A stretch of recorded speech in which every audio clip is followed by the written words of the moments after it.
mbokk yeeg xaritu auditeurs yi salaamaaleykum ñoo ngi leen di nuyu kenn ku nekk ci sa tur ak sa sant boole ci di leen ziar di am mbégte di àndandoo ak yéen ci iRadio 90.3 kaddu gi di bàyyeekoo fii ci Ndakaaru may nuyu tey siyaare Alaaji Ibou Fall salaamualeykum wa rahmatullah. Poups maa ngi lay nuyu di nuyu kilifa gone gi Kandji ak auditeurs yeeg internautes yeeg téléspectateurs yi samay soppe. ñu leen téeméeri loxo yéen waa ñooñu 54% te yéen 400 000 voix ngeen perte. ma jox leen cat ba ci diggante bi. Ibou. Ibou di nga ñu bàyyi dama koy waxee noonu rek. wala da ngay tëmbal noonu rek. tëmbal loolu ñun suñu tëmbal kaba. ñu jël benn kaba rek. yore daal laa leen yónnee tey. macha allah Alaaji Ibou tey damay ubbee li nga xam ni moom moo di waxtaanu politique. soog a ñëw ci waxtaanu société. bu ma ubbee waxtaanu politique ki di le président de la république dugal na ñaari ci. réforme yoo xam ni pour daaneel tëj complètement au conseil. Des collectivités territoriales ak conseil économique social et environnemental gannaaw la majorité à l'Assemblée il fallait s'y attendre. non ça kay comme ñoom jéem nañu à l'époque ñu tànc leen ci ñoom ils ont déjà apparemment wane ne duñ ci reculer mooy dañu décapiter ñaari institutions yi. déjà. oui y avait plus de président. Donc je suppose que fonctionnement day taxaw. puisque institution bu amul président moom amul direct kii amul ku ko jiite day taxaw. léegi il persiste man sama wax du ci dañ le conseil économique et social c'est le temple de la société civile. Boups il faut société civile nga xam ne milité wuñu fenn. demuñu fenn. Et ce sont c'est la vie active. Tout ce qui est la vie publique, société, accueil, le sport, la culture, l'économie, tout le monde vraiment actif. Boups, il faut ñu am fu ñu toog officiellement mën a arbitrer la classe politique. Parce que le gouvernement, c'est l'exécutif, c'est de la politique. L'Assemblée nationale, c'est le législatif, c'est de la politique. Il faut que ñun les gens qui sont neutres nga xam ne milité wuñu fenn mais c'est eux qui font la vie active. Économique, la vie active et sociale. Boobu il faut ñuy mën di arbitrer ñi. Il faut que ñuy am chambre boo xam ni moom la ñuy waxee. Oui. Il faut que ñu am chambre boo xam ni fa la ñuy exprimer woo. Non seulement fa la ñuy waxee mais fa la ñuy contrôler les hommes politiques. Et moi, je suis d'avis à ce que balaa ñuy voter ay budget di changer ay modifier ay lois yooyu mu jaar conseil économique social mu jox ci avis ak droit même parfois de veto. Boobu c'est extrêmement important que ñuy mën a superviser la classe politique là parce que ñoom surtout quand y a une majorité écrasante à l'Assemblée nationale qui va faire tout ce que l'exécutif veut. On a besoin de ça. Léegi nag ñu ngi koy tas nañ seetaan fu mu jëm. Mais aujourd'hui ça veut dire que le patronat, les syndicats, les associations, les entrepreneurs, les coopératives, ils n'ont plus d'espace d'expression. Non. Ils ne vont plus avoir d'espace d'expression. Non, pare nañ ci. Et c'est étonnant. Et te docker yi baykat yi ñooñu foofu moo doon seen chambre d'expression. Normalement foofu la. Boops ñëpp ñuy képp kuy xëy yaa xam ndax liggéey la yaa xam ndax activité bu mu mënti nekk normalement war nga mën a nekk conseil économique et social am fa représentant. Loolu mooy parce que il faut ñuy tempérer surtout ni ñu gisee les hommes politiques là.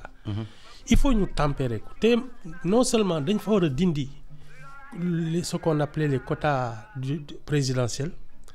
nga xam ne képp ku fay nekk ci un élu xam nga. syndicats yi dañuy def seen ay élection chambre consulaire. tànn ñi leen di représenter. patronat également. Tous les secteurs doivent être représentés, mais par des gens élus, qui ont une légitimité. Ba pare nag conseil économique social war na nekk une chambre basse ou une chambre haute foo xam ne su ñuy naan dañuy modifier dara ci dëkk bi suñ ci àndul du sotti parce que c'est ñii ñooy la vie active. Je ne comprends pas qu'il reste sans broncher, sans réagir, et que la seule institution boo xam ne moom lañ leen cëralee ci dëkk bi ñu koy dindi te kenn du wax. ah mais Ibou nag fii réew mi toll kenn dootul wax yow gis nga kuy wax ci réew mi fii réew mi toll kenn dootul wax. mais Boubs. mais non Ibou. Ibou xaaral ma wax la. nit yi lu ñu am ñu ngi ko denc toog ci kenn ñemewul wax ku wax dañu lay 72 heures affiché saaga la ku jéem a wax dara tu vas en prison. Personne n'a plus kenn mënatul wax dans ce pays. Boubs xam nga lan mooy wax ji. loolu dafa dal képp koo xam ne da ngay soog a falu. Boubs tu te rends compte finalement que tu n'as pas autant de pouvoir que tu le crois. xam nga lu tax parce que lépp looy am c'est le vote qui te le donne. xam nga su doon fii doole moo lay may li nga am. te doole sax soo ko amee di nga dem ba nga xam ne xam nga kuy magal ak yooyu da ngay jékki-jékki li nga mënoon dootoo ko mën. ku fii siiw it am mbooloo lu yàgg xam nga fii ni ñu lay fale noonu lañ lay follee. ça veut dire que kenn mënul xëy na da ngay yegg si bees doog a ne maa ngi ci jal bi kon lu ma neex laay def mais avec l'épreuve des événements là di nga xam ne il faut ngay naxante. Boubs fii kenn mënu fii tere nit ñi wax li ñuy xalaat kenn mënu fii tere nit ñi dox seen soxla parce que noonu la ñu bindoo fii c'est pas un pays où quelqu'un prend le pouvoir par les armes. Ibou tous depuis cet avènement là tous ceux qui se sont exprimés de façon virulente loolu dal se sont retrouvés en prison. waaw mais loolu Moustapha Diakhaté ngi nii. waaw ak keneen ils se sont tous retrouvés en prison. waaw mais loolu Senghor def na ko. dafa mujj teggi tànkam.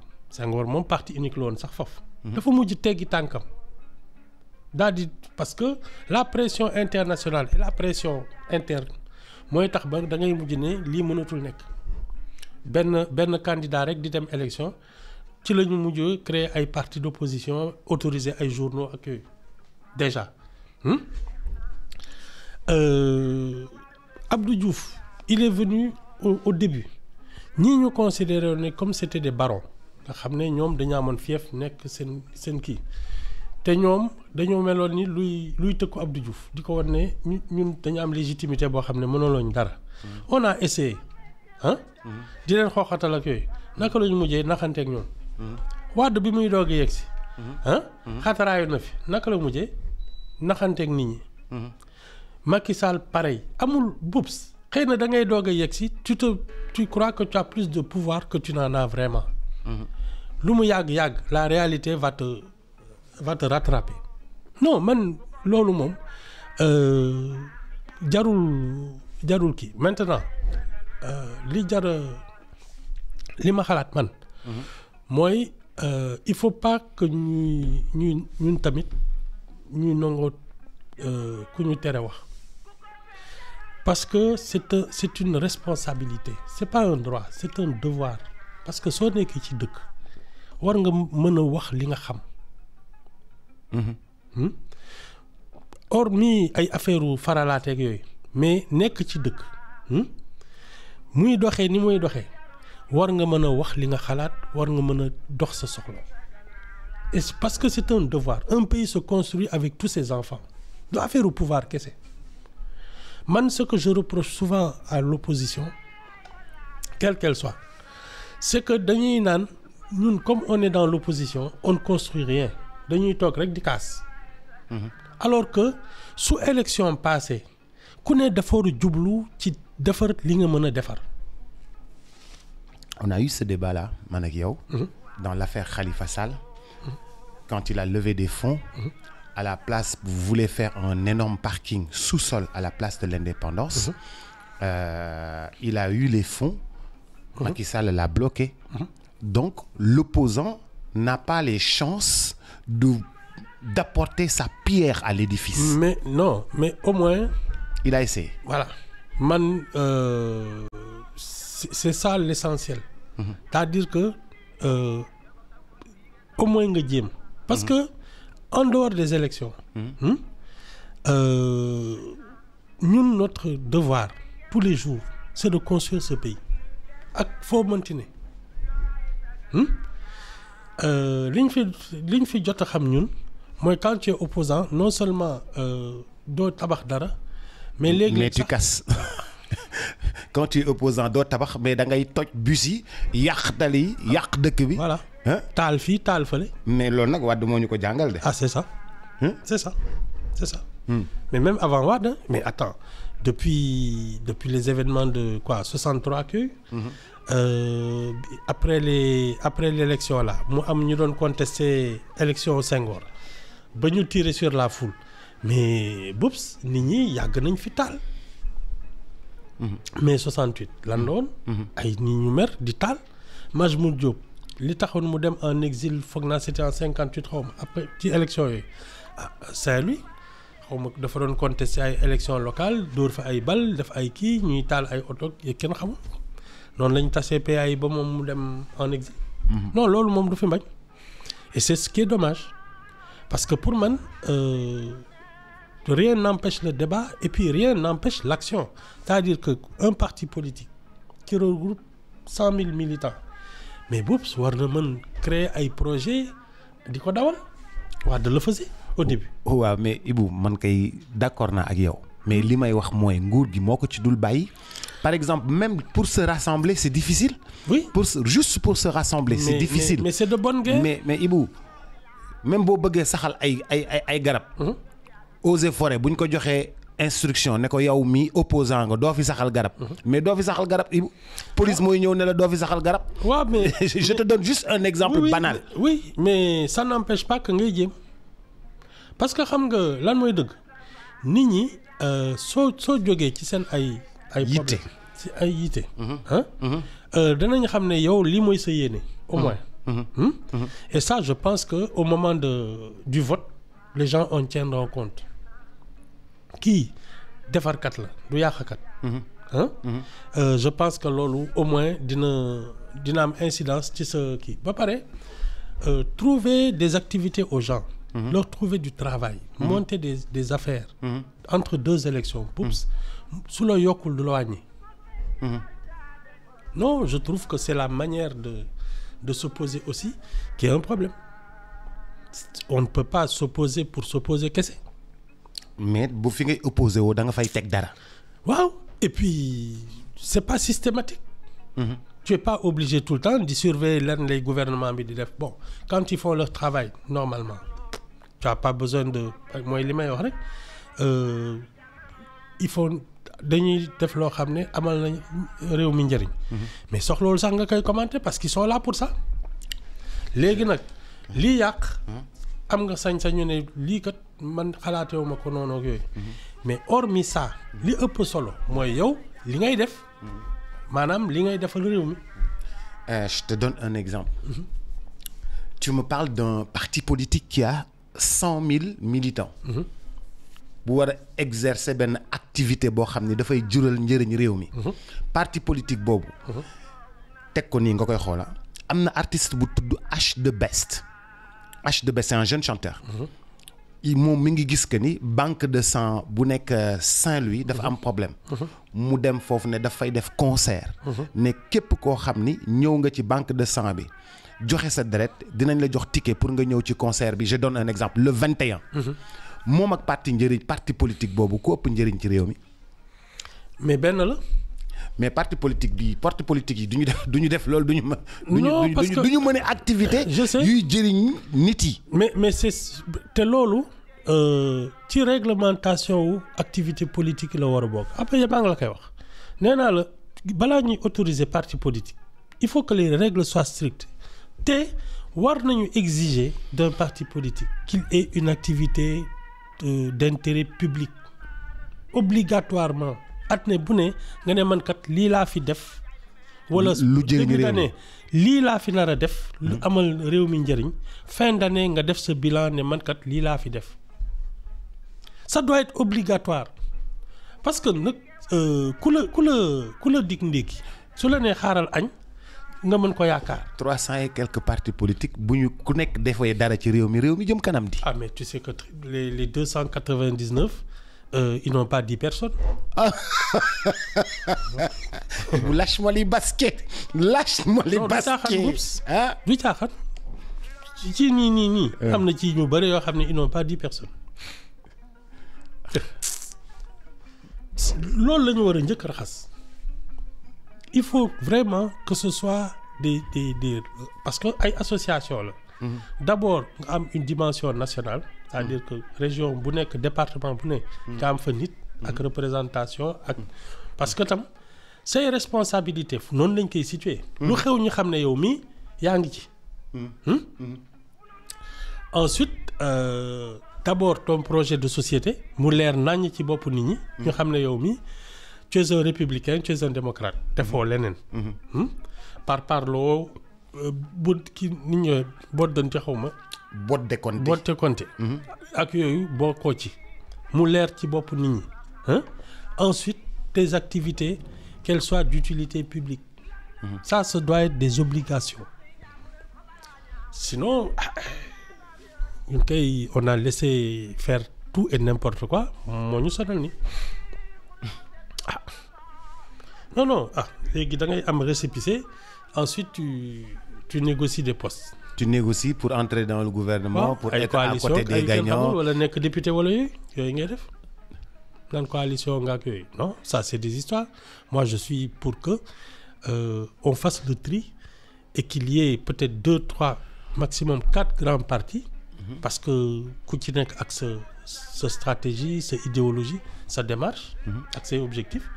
Mais l'essentiel c'est de créer du bien-être.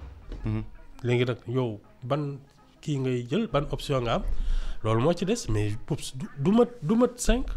su ñu defee ay partis politiques du mat 5 bay mat 300 et quelques. mukk du mat 5.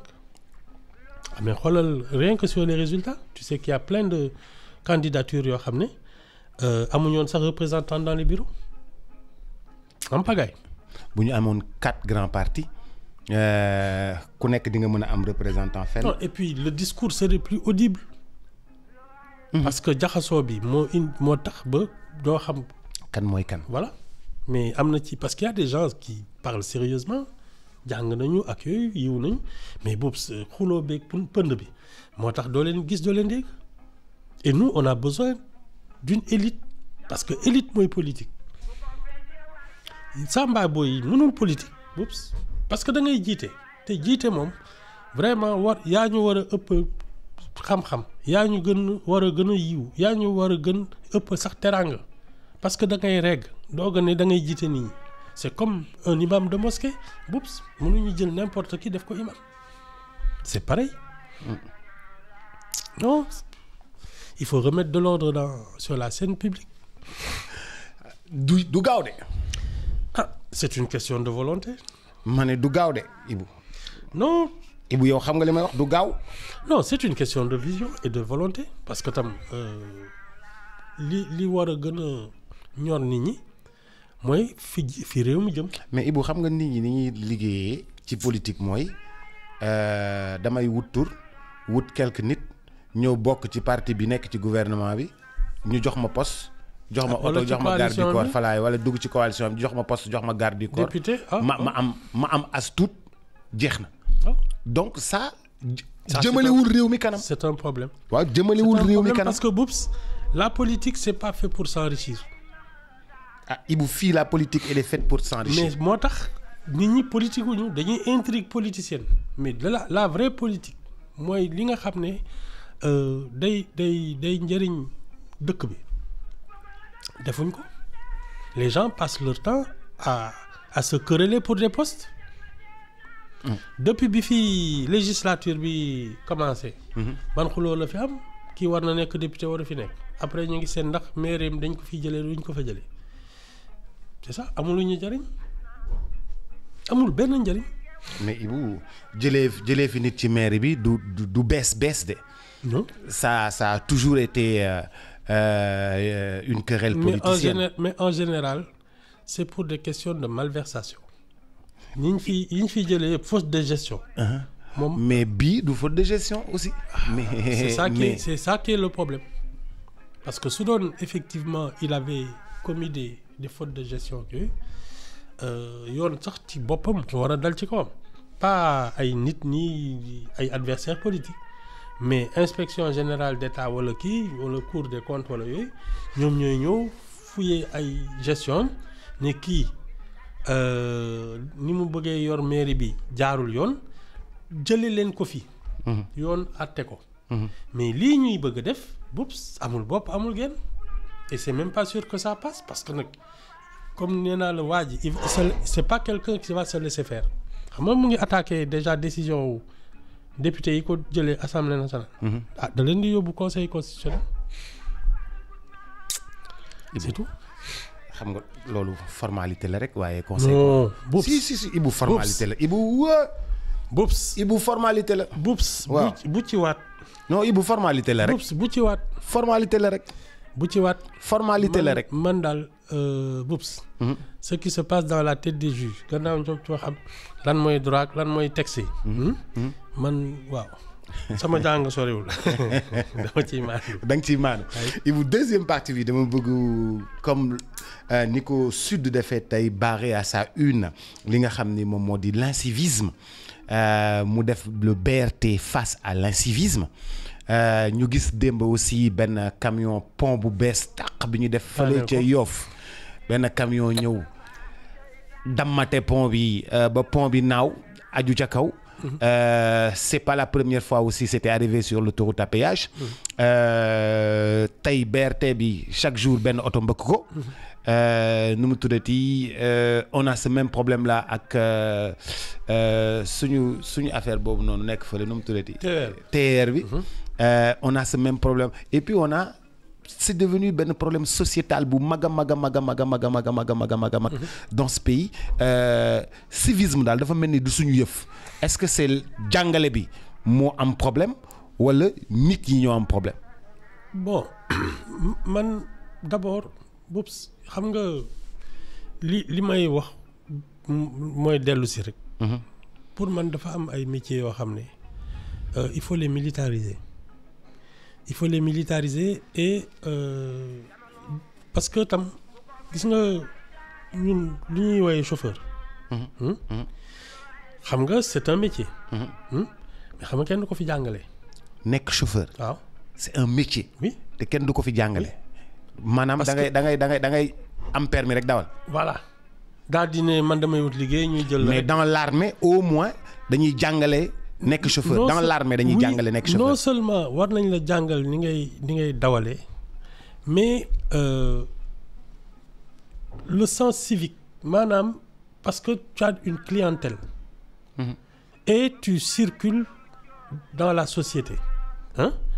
Sens civique ça doit être indispensable. On ne peut pas donner surtout ay poids lourds ak yooyu taxi ak yooyu. C'est pas n'importe qui peut le faire. Il faut ñu xamal la ne lan mooy citoyenneté c'est quoi servir le public métier la gis nga ça fait partie des métiers qu'on doit apprendre à l'école. nekk chauffeur. oui. nga ne man. je veux être taximan je veux être chauffeur de tourisme. wala yooyu. mais ça s'apprend du affaire u dawal rek comment tu vas servir les gens par exemple ne serait-ce que sur la géographie. sur l'histoire da ngay am culture.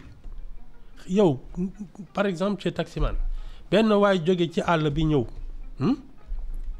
ci la laaj dëkk bi mais boobu du sax yóbbu ko fu mu jëm mais même il te raconte l'histoire de la ville. oui et puis les comportements à ne pas avoir à ce qu'il faut éviter yooyu ay incident parce que mën nga nekk touriste xamoo li xew ci dëkk bi nga am benn comportement boo xam ne day heurter nit ñi mais ñi nga xam ne ñoom ñoo lay dawalal ils te servent de guide mais war nañ la mën a ni lii kenn du ko def lii lay waa dëkk bi di bañ. oh.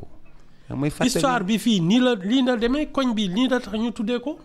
sama paa bi ma jëloon Portugal génn Portugal rek paa bi jël ma sol costume bu rafet sol chemise bu weex tal. oui. ni ngay sol ne ma bienvenue. am tenue. ne ma bienvenue. oui ma dugg si kii bi mu jël sama saak dugal ko ci ginnaaw sama valise dugal ko ci ginnaaw. je te dis. ba pare ne ma bul laal saak bi. je te dis. yëkkati dugal sama valise ci ginnaaw ba pare ubbil ma bunt bi. mais bien sûr ma ne waaw man fu ma ne nii. ba pare dem toog ci kanam. ba pare ma bëggoon toog ci kanam mu ne ma noo toogal ci ginnaaw. bien sûr mu ne ma toogal ci ginnaaw ba pare ne ma bienvenue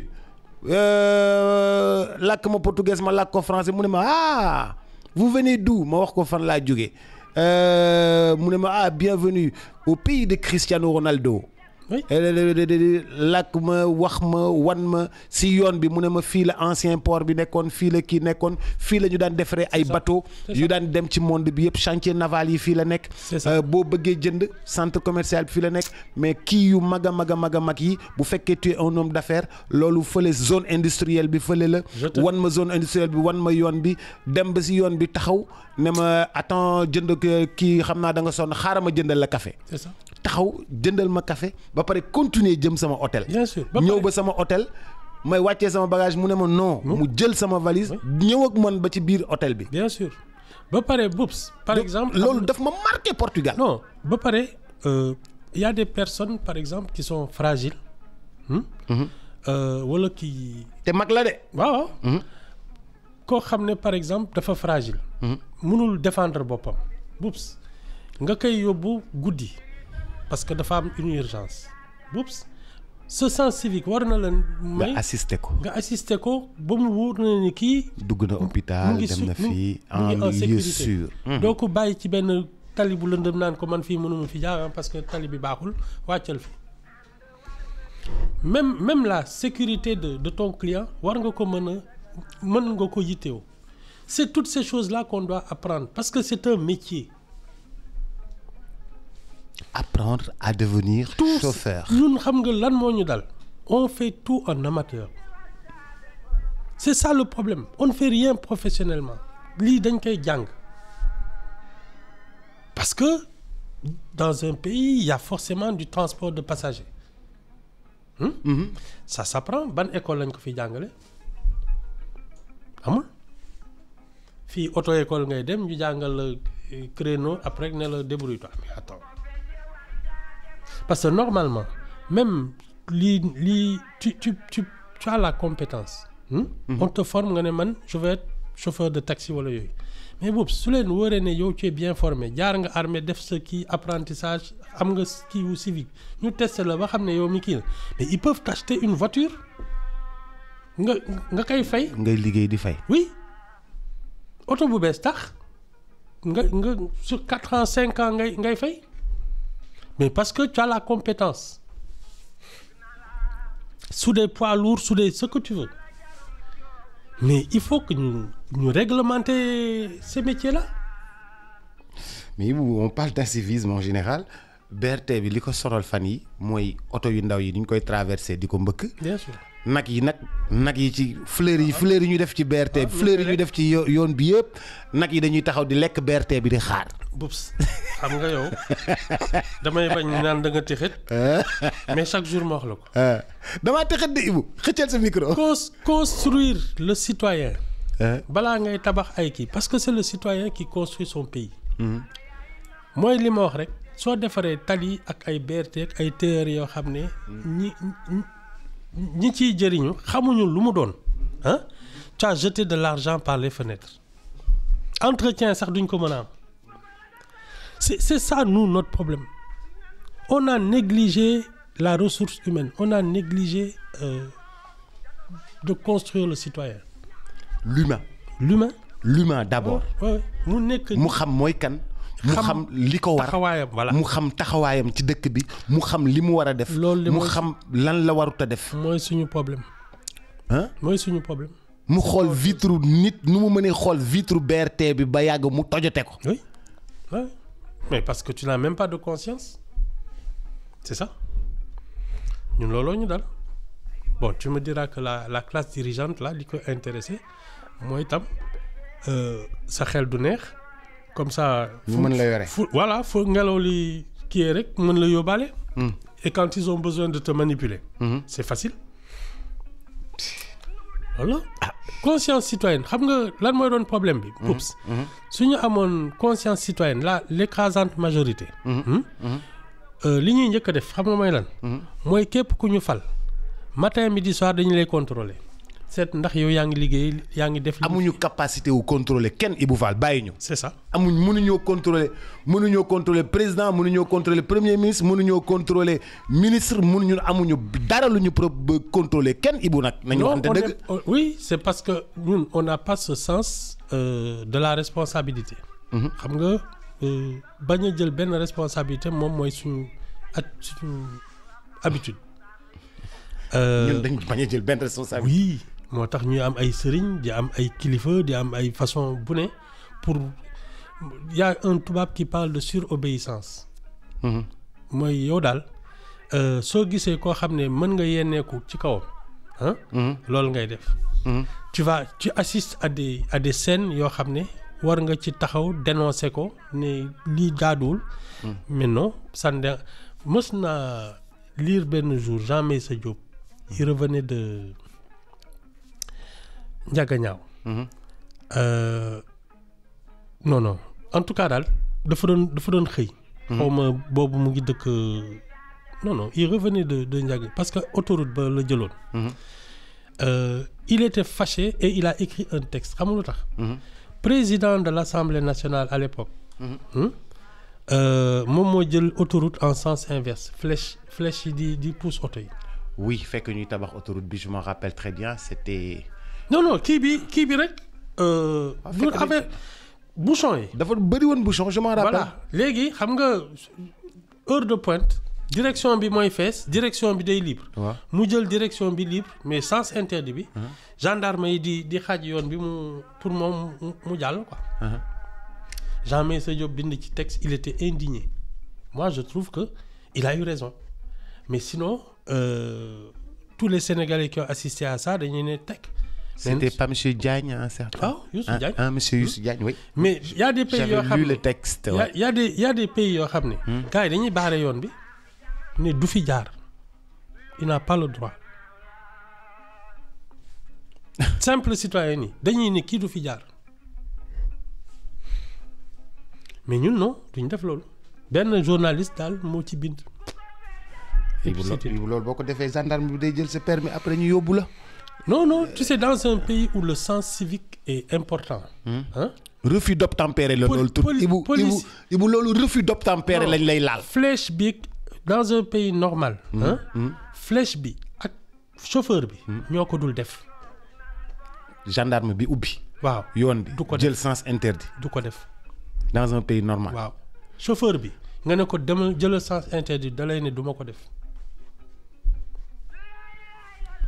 waaw Ibou loolu refus d'obtempérer ngay laal. non Ibou. non. Boups c'est ça le sens civique c'est ça le sens des responsabilités. duñ la def looloo warul def. gendarme bi day ñëw taxaw ne la indi sa permis. non dama ne la gendarme nga joxe sa permis. motard bi taxaw ne la hey. motard bi ci boppam. la ñuy naan jëlal sens interdit bi mu ne du ma ko def.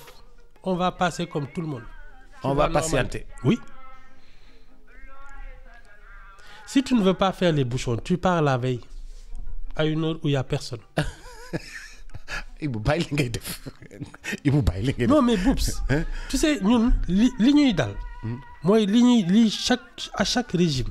da ngay gis ku ñëw ne je change toutes les. Au lieu de te conformer aux textes. Tu dis que ce sont les textes qui doivent se conformer à toi. moo tax tu as vu combien de fois on a modifié la constitution. C'est ça ku ñëw ak sa façon. Parce que xam nga normalement. les textes de la constitution les institutions. dañuy ñëw mën nañu fekk benn nit bu ordinaire. mais loi yeeg sa statut ak yooyu. da lay yokk ba nga xam ne tu es à la hauteur de ta fonction. ñun on fait pas ça. ñun si on a le sentiment que les textes les lois et les règles dañu comment dire ça c'est pas à notre portée. Au lieu de tenter de s'élever. ñun ñoo leen di tirer par le bas. ramener leen à hauteur d'homme. Et ça, c'est un problème. Parce que les lois, les textes, les institutions sont censés t'élever à leur hauteur. Et c'est pas aux Sénégalais de tirer. Chaque fois que tu viens, tu trouves que les lois là vraiment c'est compliqué pour eux. Au lieu de te conformer à ça, tu les modifies pour que mu yomb ci yow. On ne respecte même pas nos institutions. mais Ibou donc problème yi ñu am nii ci comportement wu nit yi taxawaayu nit yi. C'est à tous les niveaux. ah. C'est à tous les niveaux ci kaw ba ci suuf. waaye déet waay Ibou. Si. waaye Si. mais C'est à tous les niveaux. ci institution yi ci kaw. ba ci ci sénégalais suuf. bi gën a tuuti. C'est ça. Boubs, quand les dirigeants sont exemplaires, les citoyens ordinaires là, ils cherchent à être exemplaires. dañuy jéem a nuru seeni njiit. C'est ça. citoyen bu dee njiit gi daa mel ni yiw yaru. nit ñi dañuy jéem a mel ni moom. Boubs, je prends toujours l'exemple du général de Gaulle. moom dafa dëkk Élysée. mu am les partis privés. de l'Élysée, ouais. Les factures des partis privés salaire am la ko doon fayee. moom il a refusé la pension de président, il s'est contenté de la pension de général, de soldat à sa retraite. Voilà, c'est ça un chef exemplaire. Courrier am sax les lettres privées là. timbré. moo ko doon fayal boppam. yow loo bëgg wax foofu. yow fii da ngay dem mag c'est une affaire privée. tu prends l'avion du contribuable. def ci kérosène bi dem. mais ñun ñëpp noonu la ñu mës a comporté woo. président yëpp noonu la ñu mës a comporté woo. c'est de ça que je parle. président yëpp noonu la ñu mës a comporté woo. c'est de ça que je parle. La religion est une affaire privée. tu veux voyager. soo mënatul dugg dans les vols commerciaux là. nga louer sa jet privé dem. c'est tout. mais l'avion de la République n'est pas fait pour les beneen planète nga nekk yow dafa mel ni bokkuñu koñ de. mais Boubs, dans les pays scandinaves ça se passe comme ça. Ibou yow bokkuñu koñ. non dans des vraies démocraties. yow xalaat nga gars yi bàyyi fi avion présidentiel bi nii dem màkk labbayka allahumma labbayka ba pare dellu si waat ci vol commercial. bi ngay mujjee dégg Macky Sall. waaw ci lan nga ko déggoon. vol commercial. bañ ko fay saaga noonu. fi ngay mujjee kay mën nga fa njëkkee. c'est tout. Ibou bokkuñu koñ de yow. non mais quand tu es au service de l'État que tu vas vers des looy voyages. defal état bi nga ànd ceeg état bi mu defal la ko. voilà looy def pour yow. sa bopp sa privé bopp. waaw tu te débrouilles avec ton salaire. loolooy dëgg. bokkuñu koñ nga baal ma dafa doo ñibbi. waaw d'accord. Ibou. nga dem ma dem. wuy ma seen koñ foo dëgg sax. waaw foofu seen koñ. ku fa for mbuusu caakri bu ñu yëngalagul. sa bos la. maa ko moom dégg mbuusu caakri bu ñu yëngalagul maa ko moom dégg. boobu nga xam ne yii dafay nekk ci suuf yi nekk. voilà soo bi day nekk ci kaw caakri bi nekk ci suuf jërëjëf El Hadj Ibou Fall ba suba ak jàmm léegi ñu tënk xibaar yi à tout à l'heure